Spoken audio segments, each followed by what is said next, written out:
Hey guys আজি আমি বনাম আলু চপ আপোনালোকৰ মৰম আশীৰ্বাদত গাইজ আকৌ আহি গেল মই এটা ৰেচিপি ভিডিঅ' বনাম আলু হিন্দিৰ পৰিমাণ হিচাপত আমি বেচন হিন্দি বাতি এটাত উলিয়াই তাতে অলপ অলপ পানী দি পেলাই আমি বঢ়িয়াকৈ সানি লওঁ তাতে আমি অলপ অলপ জিৰা ধনিয়া মিট মছলা আৰু নিমখ বঢ়িয়াকৈ মিক্স কৰি লওঁ বঢ়িয়াকৈ আমাৰ বেচন হিন্দি আমাৰ হৈ গেল বেচন যিহেতু গৈ হ'ল আমাৰ এতিয়া মই কাটিব লাগিল পিঁয়াজ পুৰা পাতলা পাতলা কাটি লৈছোঁ তাৰপিছত গাইজ আমি দি দিলোঁ ধনিয়াৰ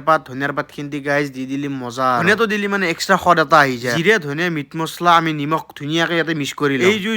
জ্বলিব বুলি পুৰা জুই লগাই দিলোঁ এতিয়া আমি আলুৰ বঢ়িয়াকৈ গোল গোল লাৰু বনাই লওঁ এতিয়া ফুল স্পীডত গাইজ বেচনত দি পেলাই তেলত ফ্ৰাই কৰাহে কথা এটা এটাকৈ গাইজ পুৰা ফটাফট আমি তেলত দি দিলোঁ কেৰাহীটো যিহেতুকে সৰু আমাৰ ইয়াতে আলু চপ চাটনিহে ধৰিলে এতিয়া বঢ়িয়াকৈ আমি লাৰি আছোঁ হৈ গ'ল আমাৰ গাইজ আলু চপ গ্ৰীণ চাটনি হোৱাইট চাটনি ৰেড চাটনি দি আমাৰ আলু চপ পুৰা ৰেডি এতিয়া খালি গাইজ আপোনালোক মই ৰিভিউটো দিব লাগে কেনেকুৱা হৈছে পুৰা ফটাফট গাইজ গোটাকেইটা চাটনি লগাই পেলাই মুখত ভৰাই দিলোঁ এনেকুৱা মজা হৈছে গাইজ তাৰে লগত গাইজ পিঁয়াজ কম্বিনেশ্যন কেনেকুৱা এটা মজা খাবা গেলি গাইজ বহুতে টেষ্টি মই পুৰা গাইজ 10ৰ ভিতৰত 10 আপোনালোকে কিমান দিয়ে 10ৰ ভিতৰত কমেণ্ট কৰক নেক্সট এটা শ্বটত লগ পাইছোঁ তেতিয়ালৈ গাইজ আজি বাই বাই।